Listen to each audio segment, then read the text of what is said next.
Vem afobado assim não, vem afobado assim não. Vem tranquilo, vem tranquilo. Salve, salve! Estamos aqui para mais um vídeo aqui nesse canal. Dessa vez com mais um episódio daquela nossa grandiosa série Refutando o Brasil Paralelo. Dessa vez vamos reagir a esse artigo aqui chamado Entenda o que é comunismo e quais foram suas principais consequências. Em 1848, na Alemanha, um panfleto mudou a história moderna, o Manifesto do Partido Comunista. Karl Marx e Friedrich Engels divulgaram sua nova ideologia igualitária e anticapitalista, junto da sociedade secreta Liga dos Justos, que no caso, depois que o Karl Marx e o Engels entraram nessa liga, virou Liga dos Comunistas, né? Eles mudaram o nome, né? O pensamento comunista rapidamente se espalhou pelo mundo, conquistando seu primeiro país, a Rússia, em 1917. Como experiência duradoura, sim, mas antes já teve a Comuna de Paris, né, que os caras dominaram Paris, acho que foi em sei lá quando, não importa também. Na sequência, espalhou-se pelo mundo devido à influência da União Soviética durante o século XX. Entenda agora o que é comunismo e veja suas principais experiências na prática. O que é comunismo? Comunismo é uma teoria socioeconômica criada por Karl Marx e Engels para, segundo eles, acabar com a opressão dos burgueses contra os proletários, trazendo justiça e paz ao mundo.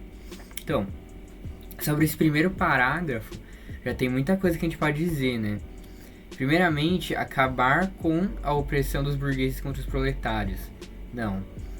O que o comunismo prega é um país, um lugar, né, sem Estado, porque segundo a teoria marxista, o Estado é a fonte de onde vem toda a opressão. O Estado é um aparelho de opressão específico de classe. Então, no comunismo, a gente acabaria com o Estado para que os trabalhadores se autogerissem e assim não tendo nenhuma opressão, né? O que defende com que os proletários explorem os burgueses é o socialismo, né? Que seria uma etapa de transição do capitalismo do capitalismo para o comunismo, né? E outra, trazendo justiça e paz ao mundo, eles estão querendo imbuir a teoria marxista um ar de utopismo que ela não tem, porque ela é baseada no materialismo histórico dialético. Vocês sabem quem que acha que no comunismo não vai haver problema nenhum no mundo? Das pessoas sérias, ninguém. Ninguém acha isso, porque isso seria idealismo, né? A gente sabe que no comunismo ainda existiriam problemas a serem resolvidos, né?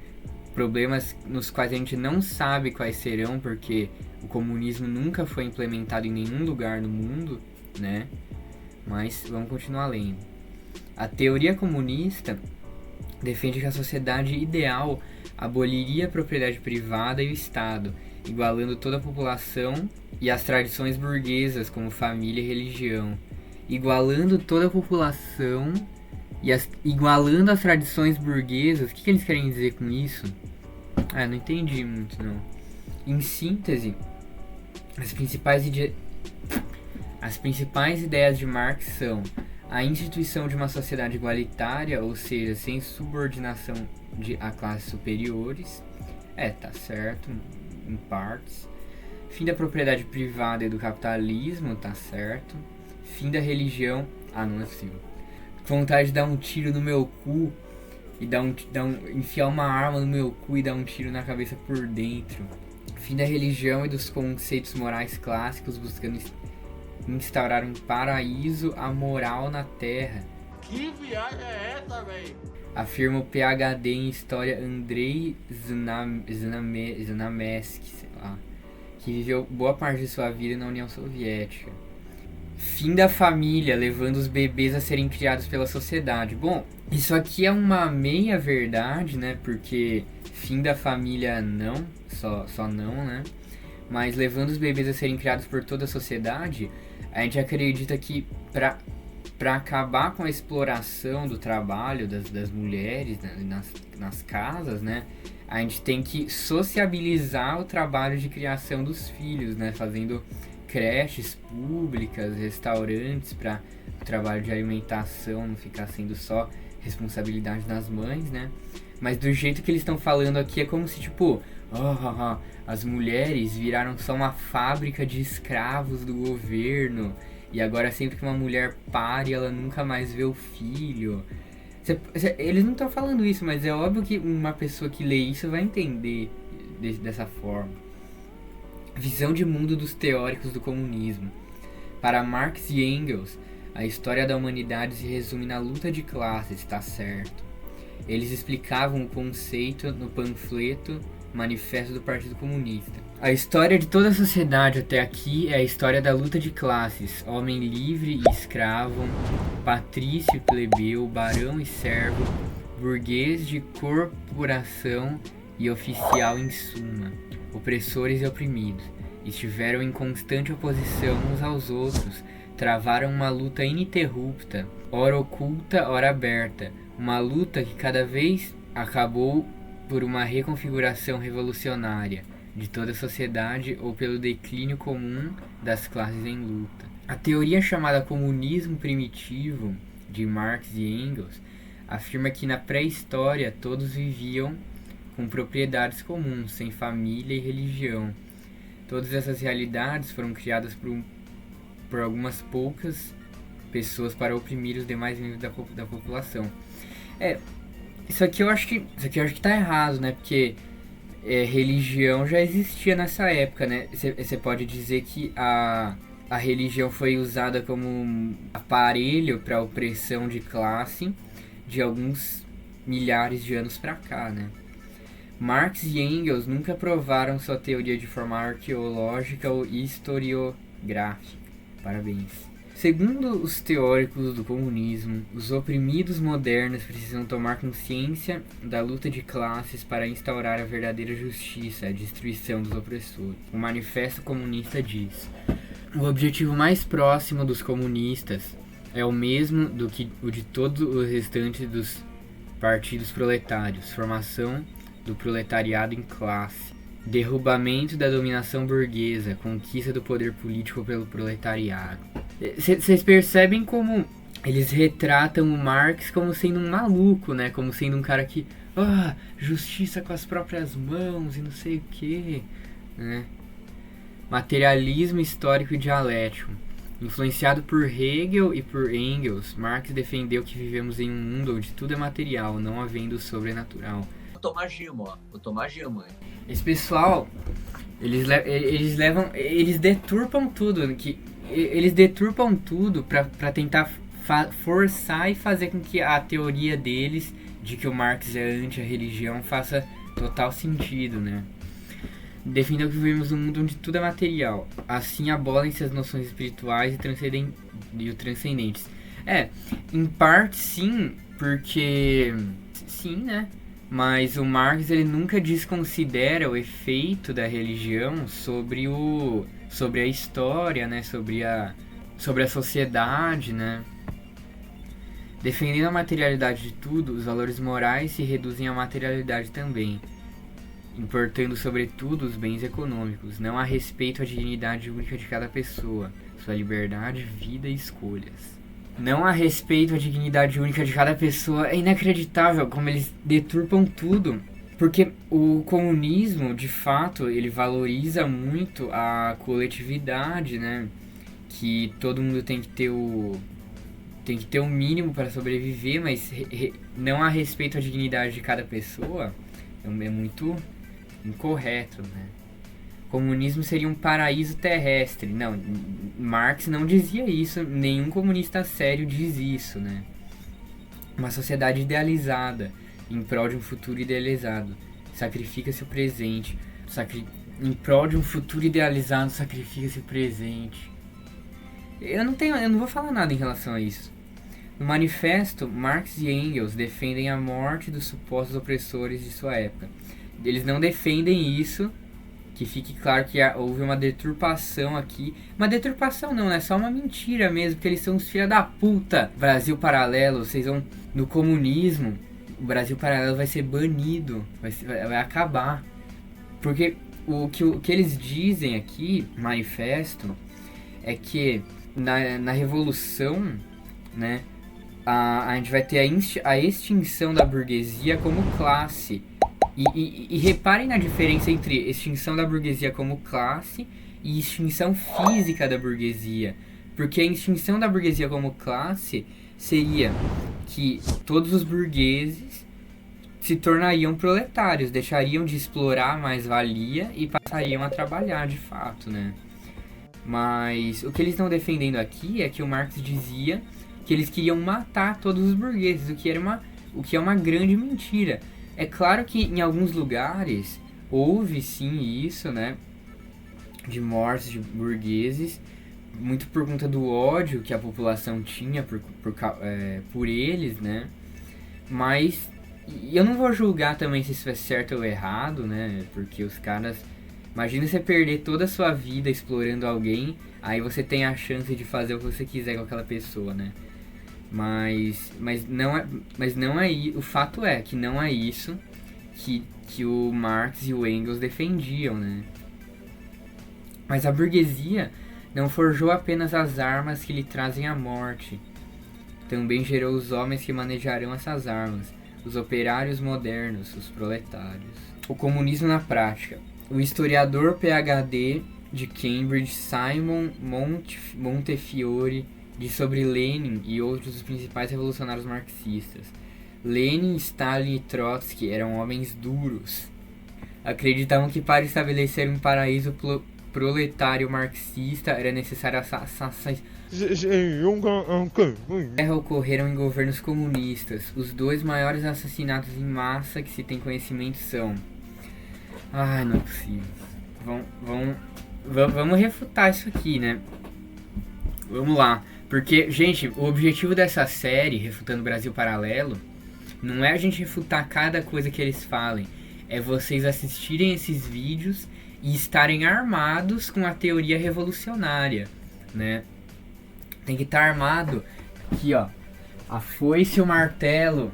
Vocês têm que estar armados com a teoria revolucionária para vocês poderem discutir com as pessoas que forem contra isso, né? E possivelmente mudarem os pensamentos delas, né? Deixa eu guardar. A Grande Fome de Mao. Entre 1958 e 1962, 45 milhões de chineses morreram de fome. Isso ocorreu devido a uma política adotada pelo ditador comunista que governava o país, Mao Tse-tung. Ele promoveu o chamado Grande Salto pra frente, né? Que grande salto adiante, né? Porra! Estamos falando errado, hein? Um programa que tentava acelerar rapidamente a economia chinesa. Então, 45 milhões de chineses morreram de fome. O que eles não querem falar sobre isso é o método que foi aplicado para mostrar que esses 45 milhões de chineses morreram de fome, porque o método é absurdo. Eles pegaram a taxa de crescimento populacional e daí nessa época, de fato, a taxa de crescimento populacional caiu. Eu já vou explicar o porquê, né? Mas a taxa caiu e o tanto que era para ter crescido, os caras colocaram como sendo o número de mortes. Olha o nível dos caras. Os caras acham que os chineses conseguem matar. A ditadura comunista é tão sanguinária que ela consegue matar até as pessoas que não nasceram ainda, né? Mas nessa época, a taxa de crescimento populacional caiu porque nessa época o governo queria de fato crescer a economia, né? Eles queriam desenvolver tanto o espaço rural quanto a indústria. Eles chamavam isso de andar em duas pernas, né? Desenvolver tanto o espaço rural quanto a indústria. E daí eles acabaram mobilizando muitos trabalhadores para irem para as grandes cidades, para ir movimentando a indústria, né? E daí não tinha tanta necessidade como na época que eles viviam ali no Império, ali na fazenda, de terem tantos filhos assim. E daí acabou que a taxa de crescimento populacional caiu muito, né? Ditador comunista, não vou nem falar nada sobre isso. Acho que é isso que eu tenho que falar sobre isso, né? De 1932 a 1933, entre 5 e 10 milhões de ucranianos morreram de fome durante a ditadura comunista de Joseph Stalin. Uma política de roubo de grãos da Ucrânia levou a população desse país a morrer de inanição. Bom, vamos discorrer sobre isso, né? É por isso que eu gosto desses vídeos, pra gente ir discorrendo e conversando e tal. Primeiramente, ó, aqui eles já estão falando de 1932 a 1933. Tem muitos artigos que mostram fotos dessa época, como por exemplo, eu tenho esse artigo aqui, ó, deles sobre o Holodomor. Vamos ver se eu encontro alguma foto, uma foto bem específica aqui que eu queria achar. Não consegui achar, mas tem umas fotos que os caras mostram, que são fotos que eles mostram como sendo desse Holodomor, tirados por fotógrafos que falaram que essas fotos vieram da Ucrânia, que na verdade são do exército russo na época da Primeira Guerra Mundial. Então já descredibiliza muito essa teoria do Holodomor, né? Segundo, entre 5 e 10 milhões de ucranianos morreram de fome. Não foi entre 5 a 10 milhões, porque na época que estavam estudando sobre isso, pegaram vários pesquisadores assim e pediram para eles falarem quantas pessoas acham que morreram.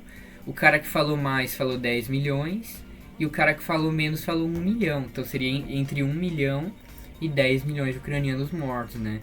E óbvio que todas as pessoas falaram um número inventado da cabeça, né? Durante a ditadura comunista de Joseph Stalin, uma política de roubo de grãos na Ucrânia levou à morte desse país por inanição. Ó, primeiramente, uma política de roubo de grãos na Ucrânia. O que os caras têm na cabeça, irmão? Porque, ó, porque nessa época, entre 1932 e 1933, de fato houve uma grande fome na Ucrânia. Mas essa fome ocorreu em decorrência de um efeito climático do Sol, da rotação da Terra, sei lá o que aconteceu. E acabou que muitas regiões ali no leste europeu e tal passaram fome. Muitas outras regiões, inclusive da União Soviética, Rússia, Cazaquistão, Bielorrússia, muitas outras regiões passaram fome além da Ucrânia. Mas qual que é o interesse deles de falar que foi especificamente a Ucrânia?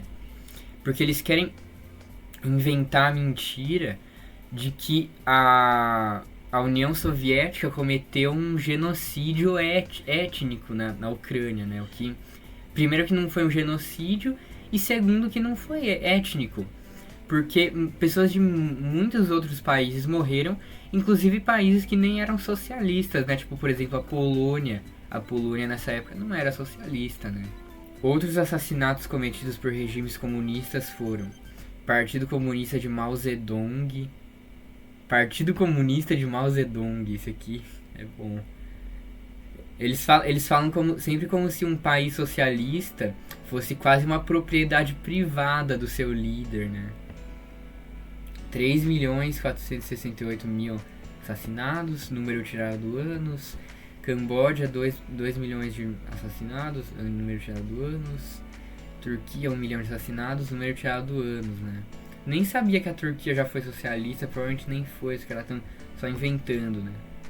O Dr. Viktor Sebestyén mostra um episódio de Lenin que revela sua vontade de assassinar os inimigos. Lenin era um grande assassino mesmo. Você acha que podemos fazer a revolução sem cadáveres? Bom, mas vamos ver aqui que tá escrito. Será que eu leio esse tweet aqui de merda aqui? Vamos ver, vai. Só vou tomar uma água aqui que eu tô meio estressado hoje. Bom, vamos continuar, né? Muito se fala sobre as mortes que a União Soviética causou sobre o governo de Joseph Stalin, e existe até quem diga que Lenin e Trotsky eram brandos. Mas Viktor Sebestyén e Simon Sebag Montefiore, só nome de gente esquisita, né? Biógrafos de Lenin e Stalin mostram que não é bem assim. Já sob o comando de Lenin, a violência era uma arma da Revolução Socialista na Rússia. Bom, essa frase é uma das frases mais imbecis que eu já vi toda a minha vida, né? Porque já sob o comando de Lenin, a violência era uma arma da Revolução Socialista na Rússia. Se tava na Revolução, não estava sob o comando de Lenin, né? Eles acreditavam que para estabelecer um paraíso proletário marxista era necessário assassinar um grande número de pessoas das classes governantes, afirma Dr. Montefiore. O sonho de Lenin de uma Rússia socialista era um pesadelo para quem quer que fosse considerado inimigo da revolução. Eita, eu abri aqui essa merda. Quer saber mais sobre a história do comunismo na perspectiva de quem viveu e estudou o assunto? Toque aqui no link para... Ah, vai se fuder.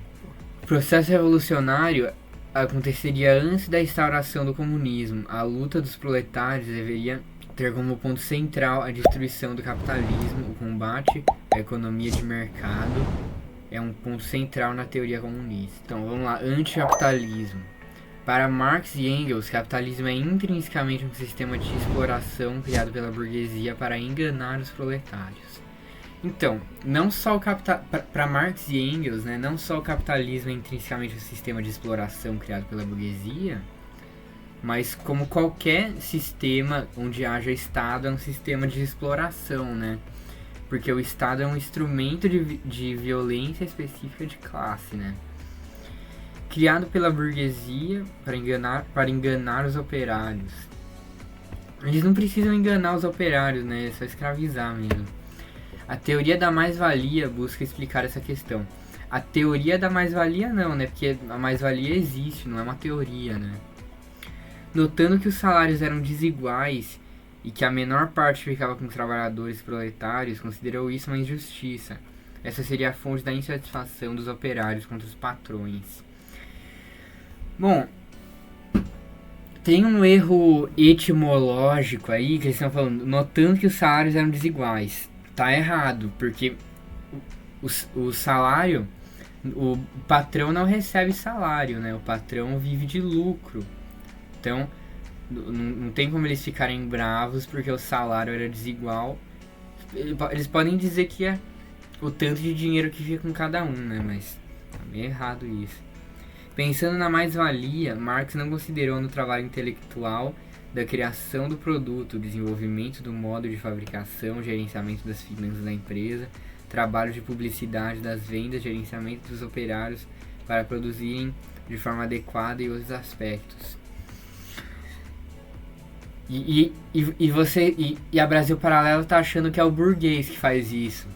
Trabalho intelectual da criação do produto. Não é a burguesia que faz isso. O pessoal acha que o Elon Musk é um grande gênio porque ele cria foguetes, como se fosse ele que criasse os foguetes, né? Ele que projeta, né? Desenvolvimento do modo de fabricação. Ele não precisa fazer isso. Se você está falando de tipo, como que a indústria funciona e tal, com as esteiras e tal, quem faz isso seria o engenheiro de produção, né? E se você está falando do modo de fabricação, modo de produção seria o capitalismo, né? Gerenciamento das finanças da empresa, quem faz isso é o contador, que é um cara contratado, né? Não é o burguês. Trabalho de publicidade das vendas, quem faz isso é o pessoal do marketing, não é o burguês. Gerenciamento dos operários para produzirem de forma adequada. Quem faz isso é o patrão, né? Que o patrão é diferente do burguês.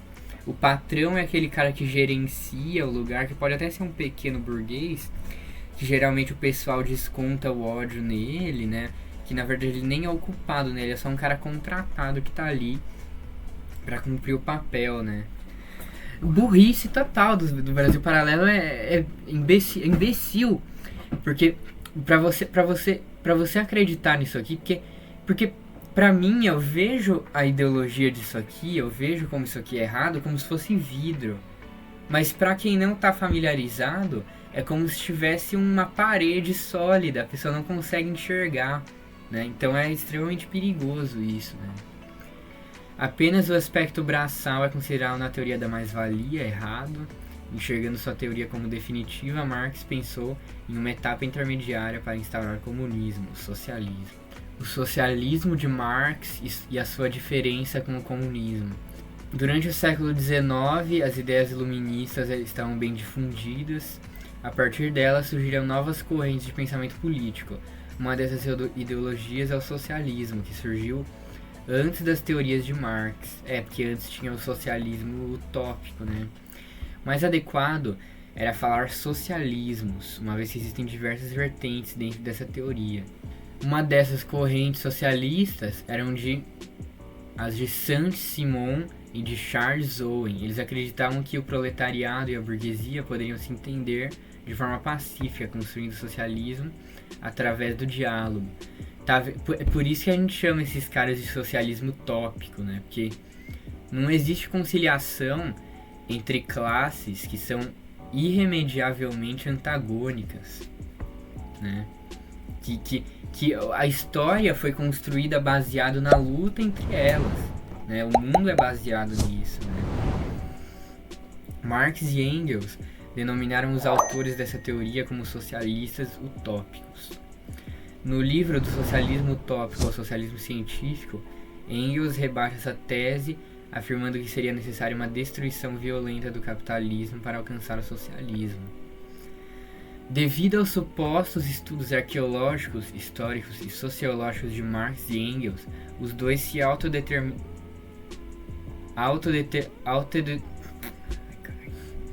autodenominaram socialistas científicos. Bom, primeiramente, supostos estudos arqueológicos, históricos e científicos. Dá licença, né, meu? Você vai falar que um cara que ficou estudando 50 anos da vida dele sem parar pra escrever 30 livros diferentes aí, é um cara que tem supostos estudos. Na tese dos dois, o socialismo era necessário para destruir o capitalismo e começar a instauração do comunismo. Para eles era um fato, uma lei natural, de que era necessário que as sociedades alcançassem o capitalismo, depois o socialismo, depois o comunismo. Até porque é mesmo, né? Porque se a gente não alcançar, se a gente não conseguir sair do capitalismo, a humanidade vai acabar, né? Então ou é socialismo ou é barbárie, né? É isso. O socialismo geraria um Estado forte para igualar a população e destruir a propriedade privada e o dinheiro. Que imbecilidade que os caras estão pensando, que no socialismo existe dinheiro. Após a destruição violenta do capitalismo, a sociedade alcançaria o comunismo.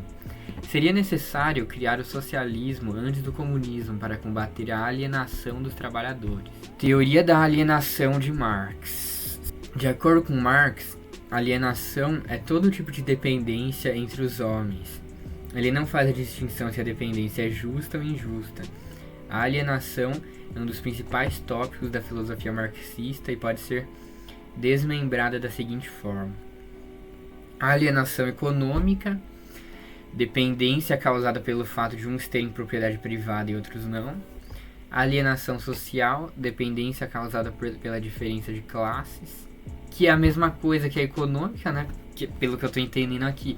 Diferença causada pelos fatores de um terem propriedade privada e outros não. Diferença causada pela propriedade de classes. É a mesma coisa. O que os caras estão falando? A alienação política. Dependência causada pela presença coercitiva do Estado. Um mal necessário até que se alcance o comunismo. A alienação ideológica. Dependência causada por causa de uma filosofia. Como, por exemplo, né, Brasil Paralelo causa alienação ideológica, né?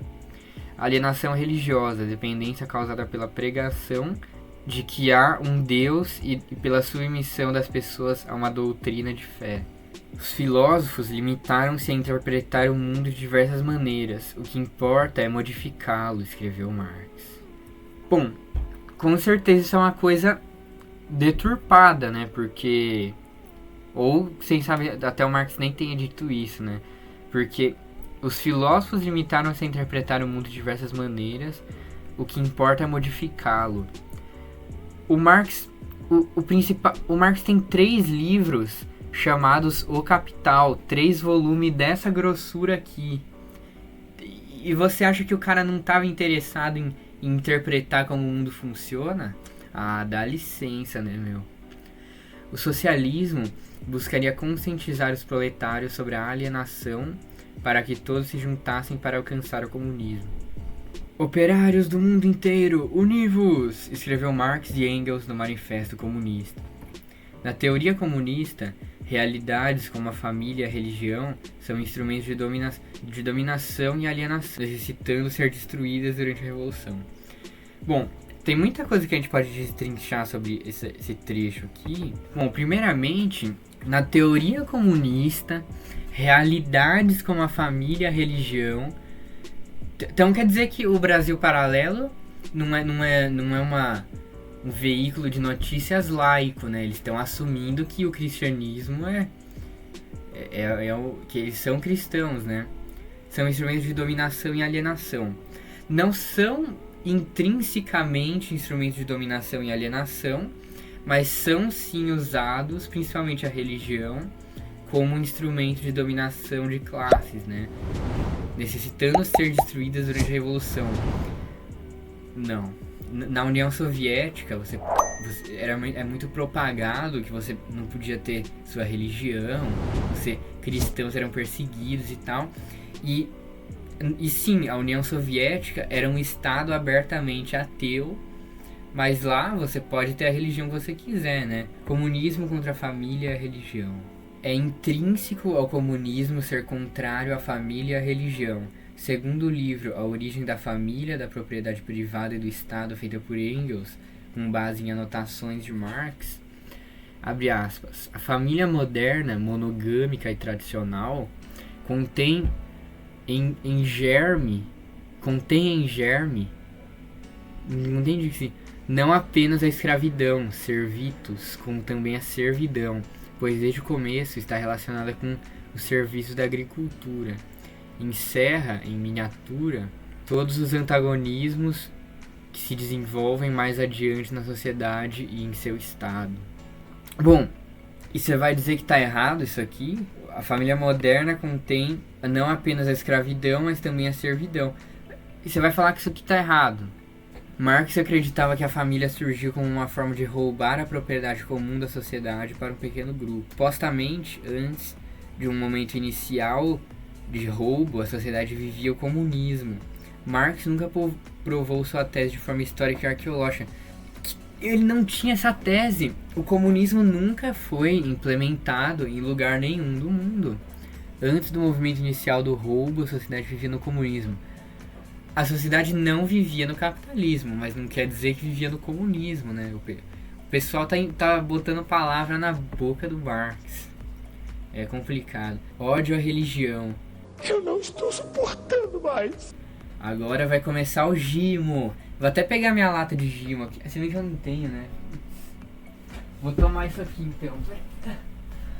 Vamos tomar esse desodorante. Aqui, ó. Esfregar minha boca nessa bola aqui. Pra ver se já morre já. Para de ter que ficar escutando. É nessas horas que eu queria ser analfabeto pra não ter que ler isso aqui. Ódio à religião. Na introdução à crítica da filosofia do direito de Hegel, escrita por Marx, o teórico comunista tece sua principal crítica à religião. É este o fundamento da crítica irreligiosa. O homem faz a religião não faz o homem. Exatamente. Faz total sentido, né? Porque a religião, sendo como nós ateus compreendemos, é uma forma de expressão humana, né? Este Estado e a sociedade produzem a religião, uma consciência invertida do mundo, porque eles são um mundo invertido. É a realização fantástica da essência humana, porque a essência humana não possui verdadeira realidade. Por conseguinte, a luta contra a religião é indiretamente a luta contra aquele mundo cujo aroma espiritual é a religião. A religião é o ópio do povo. E você quer dizer que tá errado esse argumento de que a religião é o ópio do povo. Porque você imagina um cara que ele trabalha ali 18 horas por... Peraí. Um cara que ele trabalha 16 horas por dia. E daí ele... O que motiva ele? O que faz ele continuar nisso? E se contentar? A esperança de que um dia, que não importa os bens que você arrecade na terra, a terra não importa, porque o que importa é porque no céu você vai ter tudo lá no céu, né? Então a religião é o ópio do povo. A abolição da religião enquanto felicidade ilusória dos homens é exigência.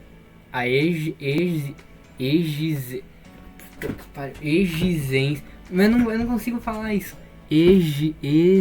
Exigência da sua felicidade real. O apelo para que abandonem as ilusões a respeito da sua condição é o apelo para abandonarem uma condição que precisa de ilusões.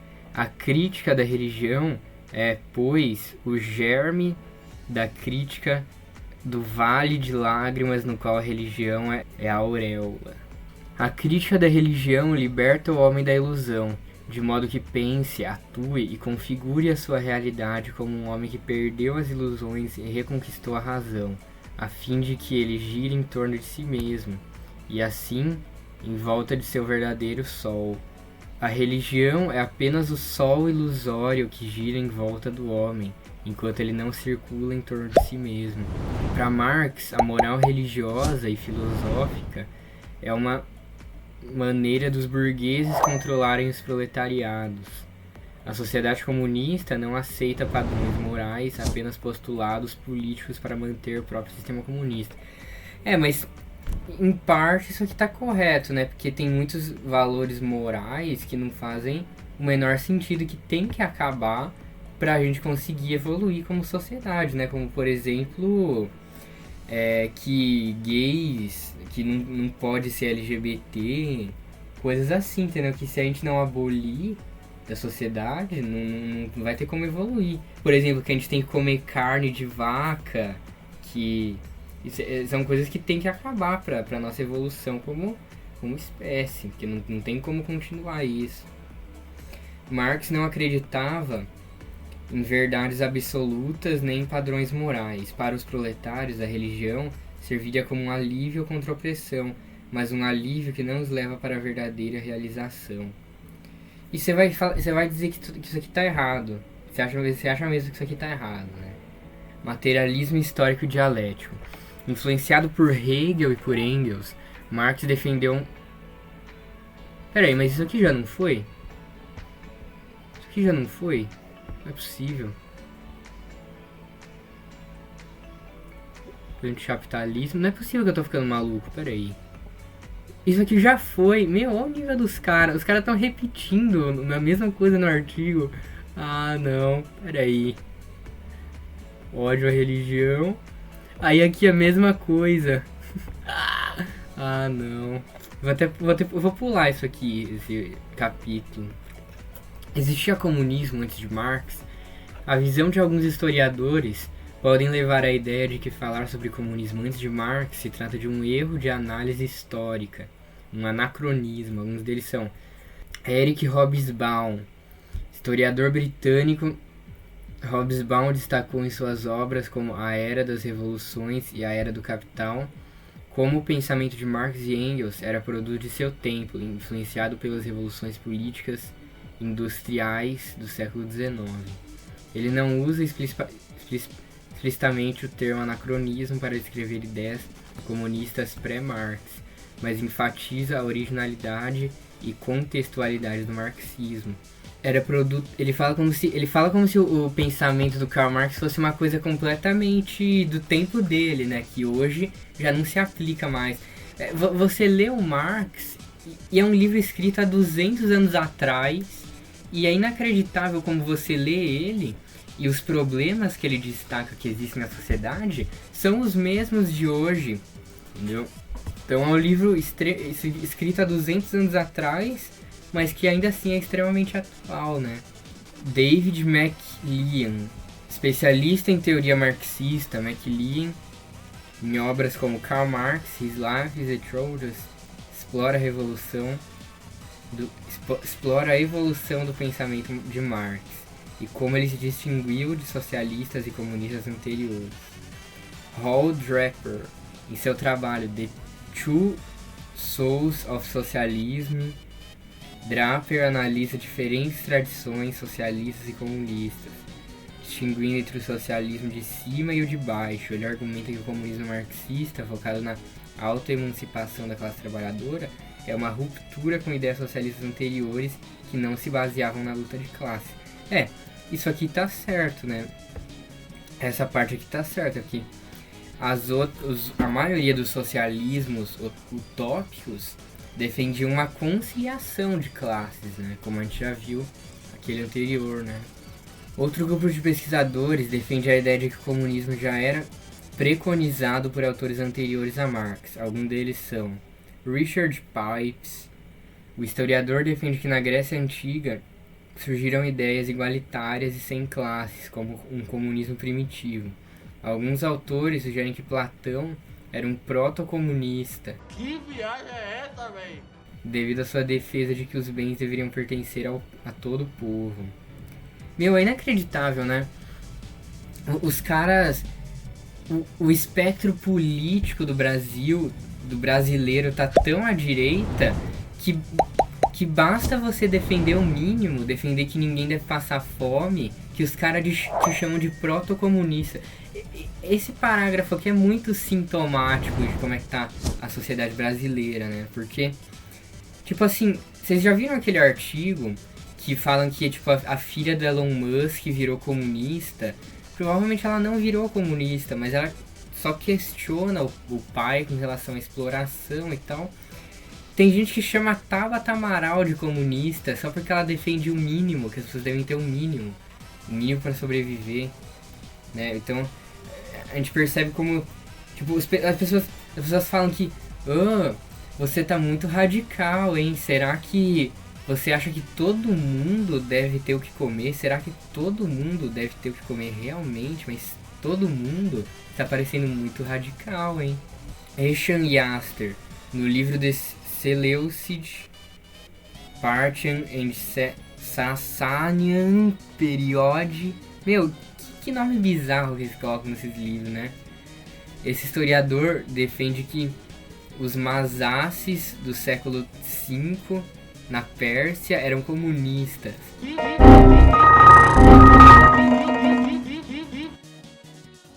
Esse pessoal é maluco. O que esse pessoal tem na cabeça? Tom Lansford, no livro History of Communism. Peraí, vou espirrar. O autor defende que comunidades cristãs da Idade Média viviam o comunismo, a defender uma vida em comum sem posses materiais. O pessoal não sabe o que é comunismo. Cara, inacreditável. Vontade de enfiar uma arma no meu cu e dar um tiro na cabeça por dentro. Esse pessoal é incrível. Independente dos artigos terem ou não vivido o comunismo, países contemporâneos adotam as ideias de Karl Marx. Países que seguem o comunismo na atualidade, nenhum país, né, segue. Porque seguem o socialismo, né. Bom, então vamos ver. República de Cuba, República Popular da China, tá certo. República Democrática Popular da Coreia, tá certo. República Moldava da Transnistria. Bom, isso aqui, eles usam de fato uma roupagem muito grande de socialismo, né? Uma estética socialista, mas há questionamento se ela é realmente socialista ou não, né? República Democrática Popular do Laos, República Socialista do Vietnã. Bom, olha isso aqui, meu. Atualmente existem 6 países declaradamente comunistas / socialistas. Olha o nível dos caras, meu. Os caras tratando comunismo e socialismo como se fosse a mesma coisa, né? Como é a vida em Cuba? Ah, não é possível. Agora vai começar o chorume, tô até com medo aqui de morrer. Zoe Martinez nasceu e foi criada em Cuba. Sei, nasceu e foi criada em Cuba, né? Até a adolescência. Ao ser indagada pela revista Aventuras na História sobre a vida na ilha socialista, disse: em Cuba, a população é privada do maior direito de todos, a liberdade. Sem a liberdade não temos nada. Cuba é um país sem liberdade. Eu queria saber se ela acha que o Brasil é um país que tem liberdade, né? Onde milhões de pessoas passam fome, inclusive no governo atual, né? Governo Lula. Onde negros são mortos nas periferias pela polícia militar, né? Queria ver se ela acha que o Brasil é um país livre. sem os direitos fundamentais garantidos. É um país onde você não pode estar na rua e se manifestar, como é aqui no Brasil. Não é possível que ela tá achando que no Brasil você pode sair na rua e se manifestar. Acho que ela tava precisando ver um negócio que aconteceu esses dias. Esses dias não, né? Alguns meses atrás, de quando o pessoal foi lá protestar na Sabesp na Alesp, né? Contra a privatização da Sabesp.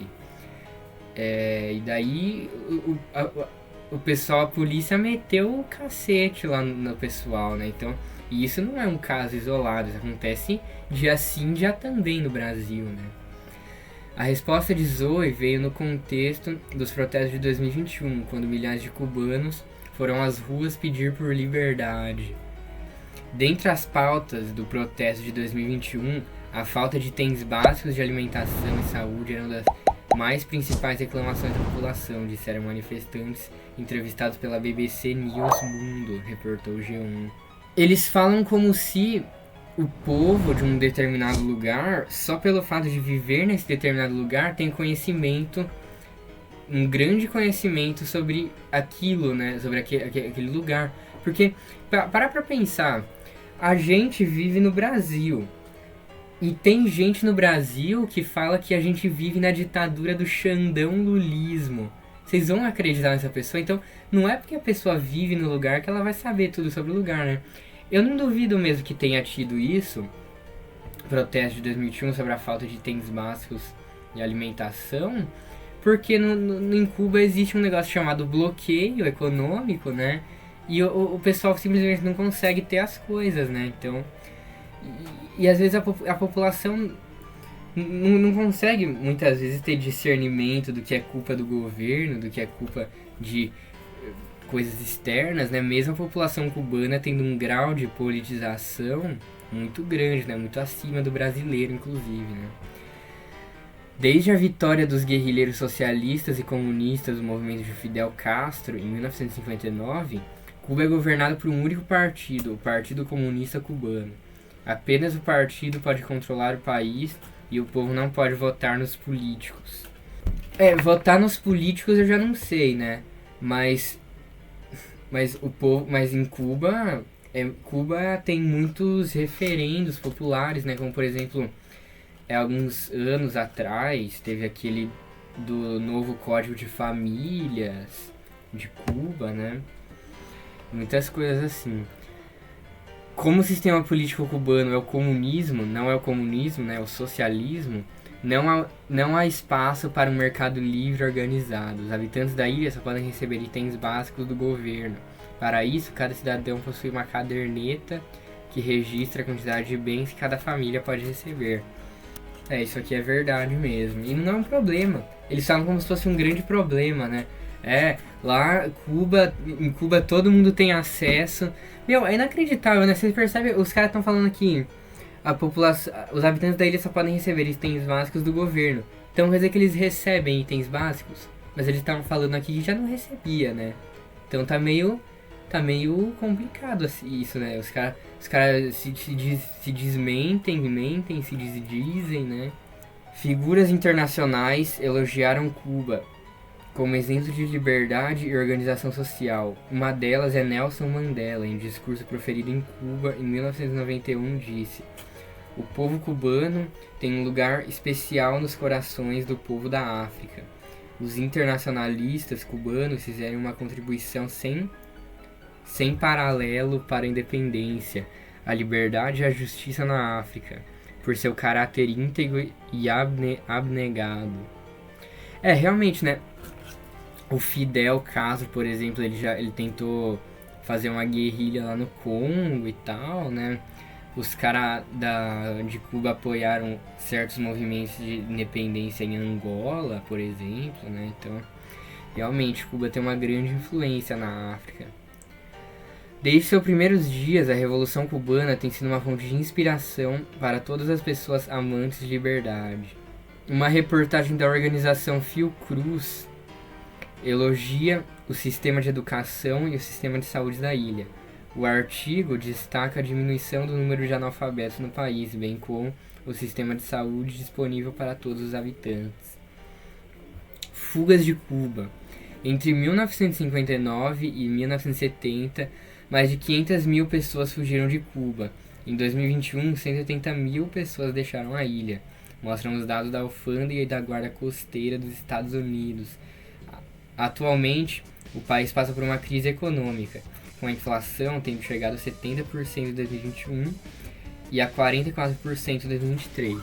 Bom, primeiramente, né, que os caras falam, entre 1959 e 1970, mais de 500 mil pessoas fugiram de Cuba. Quem será? Eu paro pra pensar comigo mesmo, né? Em 1950... Nossa, peraí. Porque pensa, em 1959 teve a Revolução. Aí, Cuba, antes da Revolução, era uma ilha toda ferrada. Tinha lá os puteiros, cassino, né? Então, quem você imagina que saiu de lá? Foram a aristocracia dos Estados Unidos, né? O pessoal que morava lá, escravizava o pessoal lá. Então, foi todas as pessoas que fugiu, né? Agora, em 2021, vocês imaginam que no Brasil... Vamos sempre comparar com o Brasil, né? Imagina que... Dilma ganhou em 2010, o pessoal falando que vai sair do Brasil. Lula ganhou em 2022, o pessoal falando que vai sair do Brasil. Não é porque o pessoal tá saindo do país que necessariamente esse país passa de fato por algum problema, né? Às vezes é só o pessoal que é imbecil mesmo, né? Tem que ver isso também. E tem outro fator que é... As pessoas, elas podem simplesmente imigrar do país. Eles colocam como se... 500 mil pessoas fugiram de Cuba. Como assim fugiram? Elas podem ter simplesmente saído pra morar em outro país. Pronto. Por que não falam que quando, não sei tantos milhões de brasileiros saíram do país, eles não falam que não sei tantos milhões de brasileiros fugiram do Brasil, né? Mas quando é Cuba, eles falam que fugiram, né? Em entrevista exclusiva para Brasil Paralelo no programa Contraponto, Zoe Martins deu mais um detalhe sobre a vida no país. Sabe o que me deixa puto? Porque eles falam... Olha o nome do programa, Programa Contraponto. O Brasil Paralelo, eles falam como se eles fossem tipo uma outra visão de mundo, sendo que na verdade eles só são os representantes do senso comum, né? Em outros países, a experiência socialista possui diferenças notáveis, embora certos aspectos da essência socialista permaneçam. Vida na China comunista. Após a Revolução de 1949, a China adotou o comunismo como modelo de governo. De novo, essa imbecilidade total e completa de que os caras são comunistas, né? São socialistas.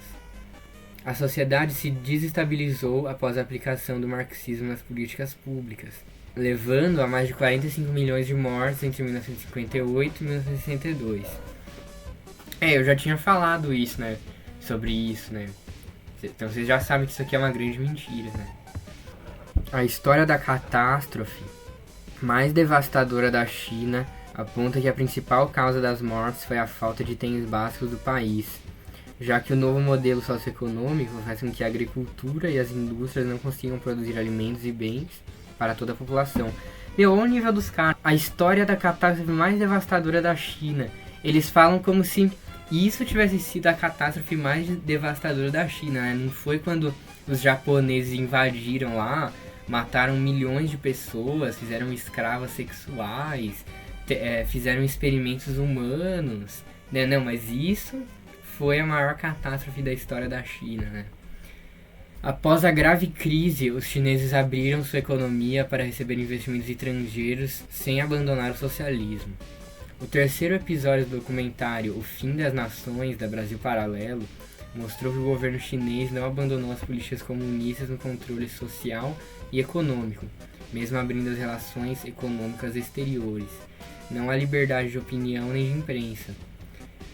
Sabe de onde eles tiraram esse dado? Tiraram daqui, ó, no meu ânus.